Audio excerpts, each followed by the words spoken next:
Ó Virgem Santa, rogai por nós pecadores,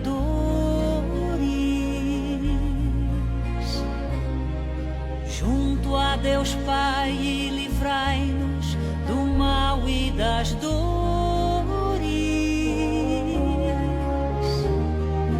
Que todo homem caminhe tocado pela fé,